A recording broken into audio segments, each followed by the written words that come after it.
I was taught in secondary school that Mungo Park discovered River Niger.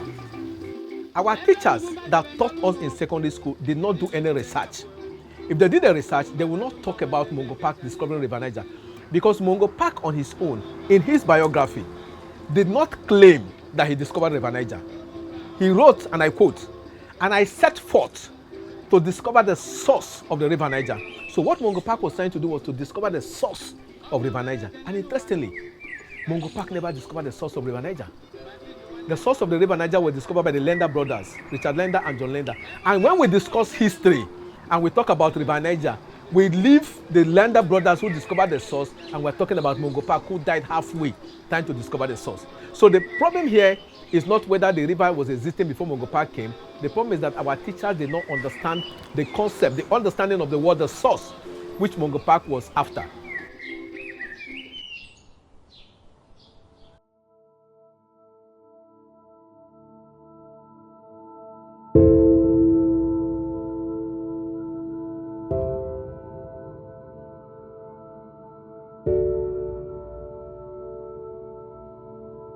Well, when I say something is missing in Nigerian history, I'm actually referring to the fact that we have distorted history. And until we learn how to correct the history, until we learn how to tell our story the way it's supposed to be, the way it is and how it's supposed to be, we might never get it right. This is a case of one not knowing where he is coming from and probably not knowing where he is going to go to. When we get our history right, we will know where we're coming from. And once we know where we're coming from, we will know where we're going to.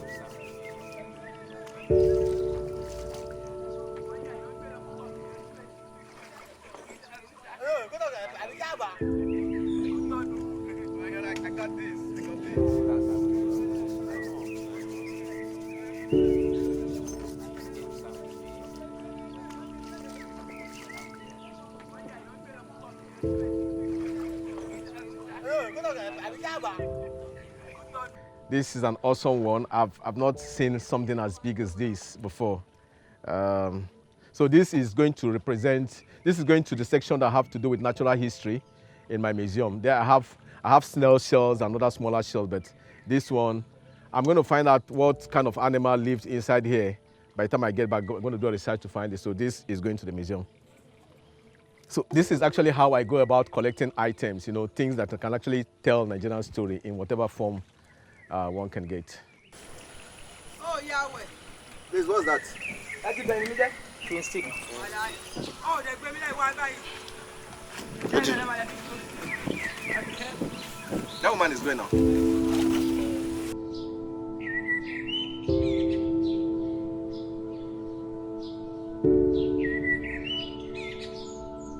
Growing up in the village, I had to go to the river every morning to fetch water, and there was an attraction.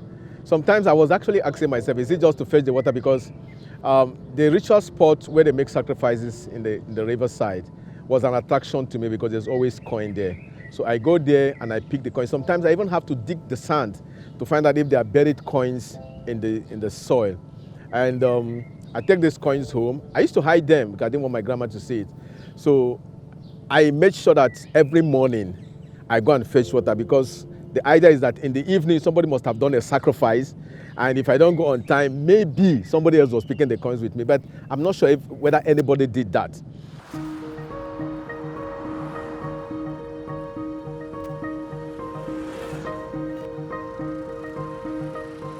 These are pre-amalgamation coins. So these coins came before 1914.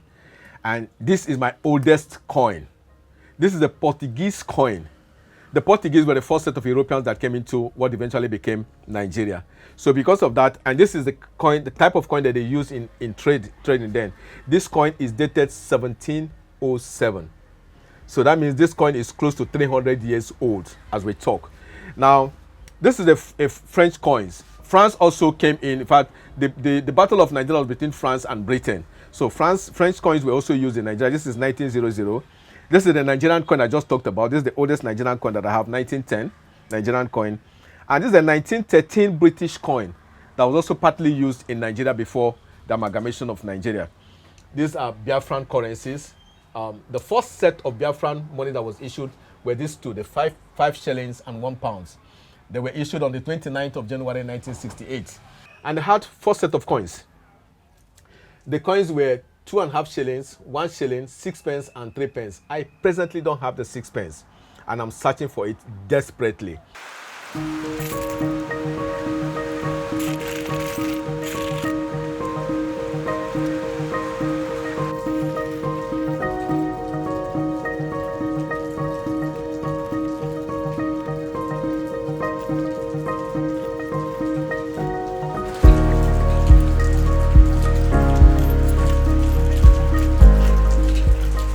Originally, my idea was to set up a photo museum, just focusing on photography, because this whole thing started around 2012.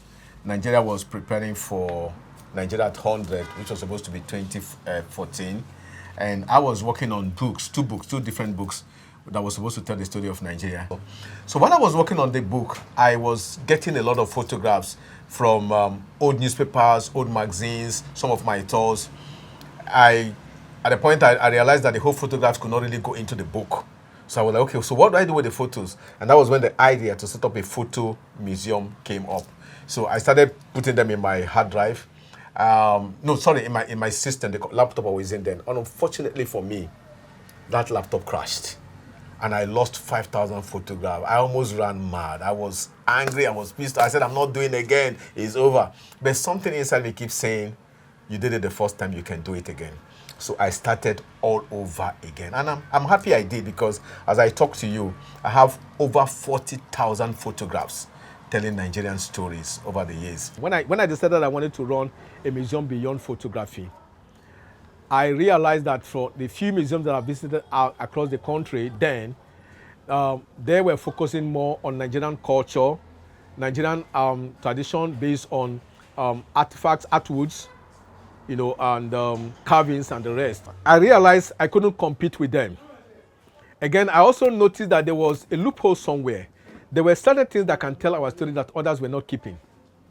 And that was when I said, okay, let me start collecting items other people are not collecting that can actually tell our story. And as of today, we have 422 different beverage bottles from all brands of things you would have think of, from Coca-Cola to Pepsi. I think Coca-Cola will have about 24 or 25 different bottles of Coca-Cola. We'll have different bottles of Fanta. We have Tandy Guarana. We have Dr. Pepper. We have Schweppes.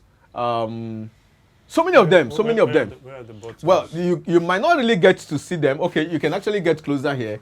Because of our space, again, you can see these are bottles piled up here. They are inside crates. We're not actually supposed to put them in crates, but because we don't have space, look at this one. This is Royal. I can't even remember drinking this for when it existed. But because now we are collecting, we start searching for all these bottles. Even this one too. I never drank this. Upper 10. So how old is that bottle? I don't know. Most of these bottles should be from the 80s. This one in particular should be from the 80s. So we have all that. I see the 7-Up wooden crates. That's really old. Yes, this is actually the first 7-Up wooden crate in Nigeria. That's the first 7-Up. This should be from the 60s. Yeah, and this is the first Coca-Cola wooden crate. This is from the 50s. That's the first one Coca-Cola produced. After Coca-Cola produced this one, the other crate that Coca-Cola came with before the introduction of the plastic crate had demarcations. It was also wooden like this, but with demarcations in the middle. So this is the first one without demarcation. So there is a focus on collecting everyday objects as well as historical objects. Exactly. For the everyday object for today, you see it as everyday object. For tomorrow, it becomes historic. There are a lot of things now that I'm searching for, I've not been able to lay my hand on, and I wish that I had collected them where they were everyday objects. So what I'm now trying to do is to prevent a situation where in the next 10 years, whoever that is running this museum on my behalf will now start searching, oh my God, how can I get this? I mean, I saw it some 10 years ago. So that's why we are picking them up today and we are protecting them. So what's the mechanism that's making it work? Well, that's what I'm doing. I'm generating power for it to rotate. Oh, so it has a dynamo. So in the olden days, the DJ have to stand beside it to always wind it. Then when you wind it, on a life of his own. Then you drop the pin gradually.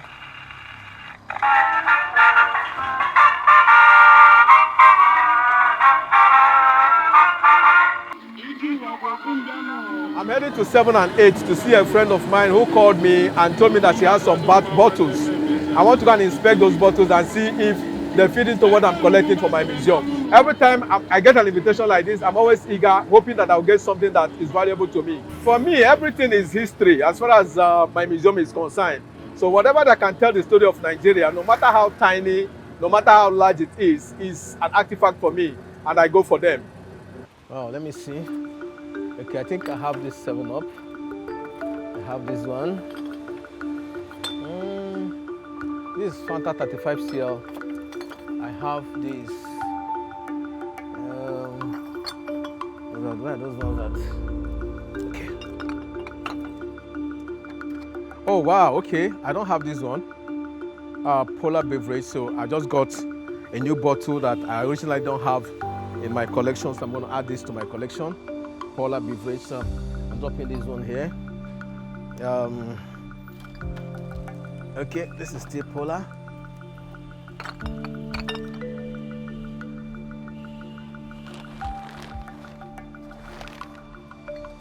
Okay, wow. This is Pali Soda. So this is yet another bottle. And woo, this is vanilla, Coke vanilla. So we now have a Coke vanilla in our collection. So that's about 3 different bottles that we have seen here. So be more need the Eyoko.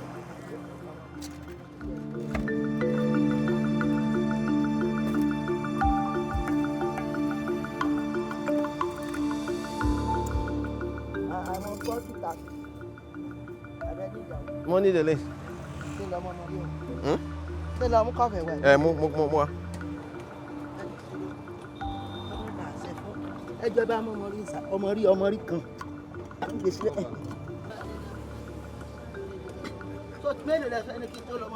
Marco, most homes will not want to use this kind of plates now to eat, because to them there's an advancement, there's modernization. You know, they have gone beyond using old plates like this. But if you visit any emir's palace in the north, this is what they will use to serve you food. They will not use any modern day plate because they don't even use those ones. These are the kind of thing they use. This is produced by a company called Richware in Nigeria, and it was produced October 1975. So normally when things like this are produced, they always stamp a date on it for references. So this is the 1975 bowl.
I was told I always had the passion for photography because when I was 4, I got a toy camera. When I was 6 or so, my dad gave me his own camera to be using to take his pictures. In fact, he literally tied it on my neck first, and we're like, okay, this is shutter button, you press this. He set everything for me, put the lens and everything, and we're like, just press it and snap it. So that's how I started photography.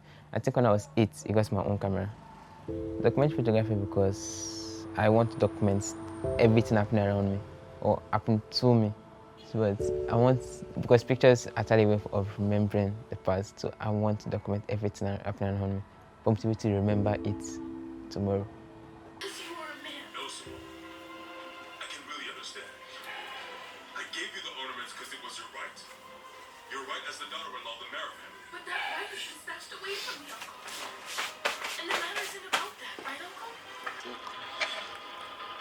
You have no idea what my mom and dad would go through if they found out that though I am in this house, Mahar is here with me. You have no idea. Be okay. Someone I don't want you to keep them all hard. Do you understand? You already came here to give me a club and drawsticks. So I should I make a transfer.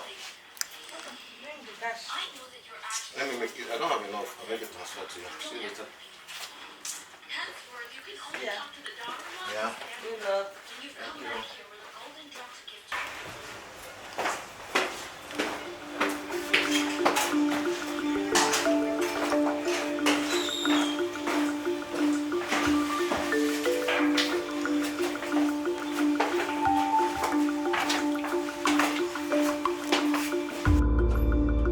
Recently, for every time I wake up in the morning and I'm going to my office, I'm like always praying to God that I wish I just get there and the office just expand, and become much more bigger.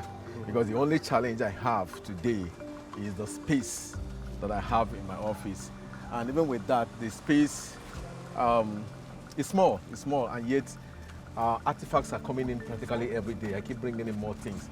So my concerns practically, in fact, the only headache I have, if I tell you I'm having headache, is my space in the office. That's just it.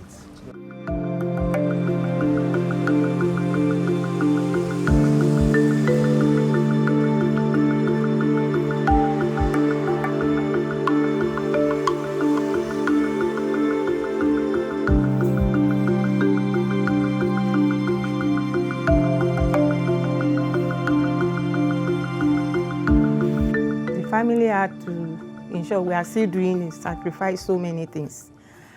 Because once he sees anything he is interested in, he goes out for it. So whatever it is we wanted, we now have to be suspended for a while. So he goes all out to get things for the museum. He does not care the cost. Well, it's actually strange because at times he knows he doesn't have money, but he actually goes to buy the artifacts to keep in the museum. So it's strange, but it's also good, and it helps in, preserve Nigerian history. Because I'm actually a citizen of Nigeria, so. My dad rather likes letting people go into the museum without paying, and I, on the other hand, feel like the museum is there. How are we planning on raising money for the museum if everybody that comes around wants to go in there and look for free? The whole aim of one of the ways we can run the museum is by raising funds. And while we can't always wait on grants, one way the museum can stay afloat is to charge them for coming in. And I think it's something that's always in an argument between my dad and I.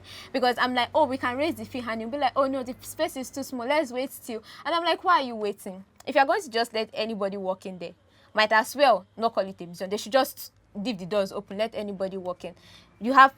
There's lights that we're going to be paying for, there's the space, and then we have people coming to visit. So why are they not paying if they are gaining something, they are gaining knowledge, regardless of the space?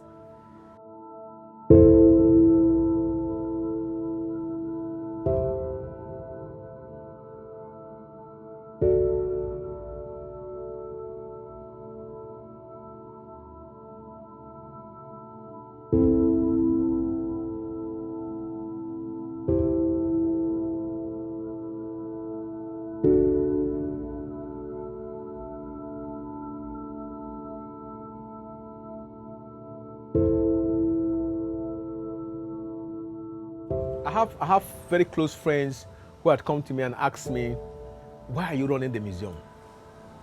In fact, why are you doing the things you're doing? Why will you wake up one morning and you withdraw 100,000, 200,000, 300,000, and you say you're going on tour to go and find out about Nigerian history? A lot of my friends have asked me that question. But I keep telling them, I said, if there is something that somebody have to do, and everybody is waiting for somebody, at the end of the day, nobody will do it.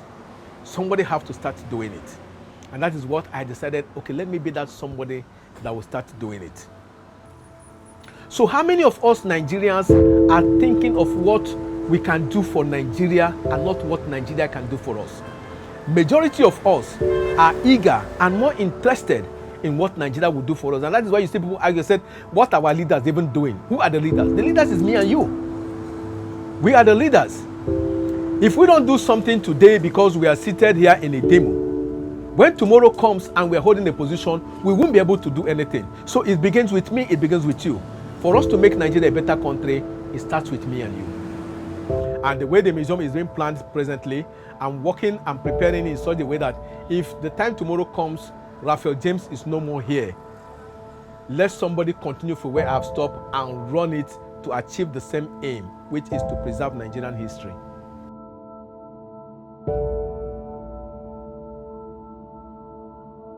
Well, it's his life collection.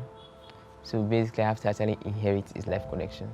But I will do other things, but I also see myself running the museum. It's a way of preserving Nigerian history and also keeping his dream alive.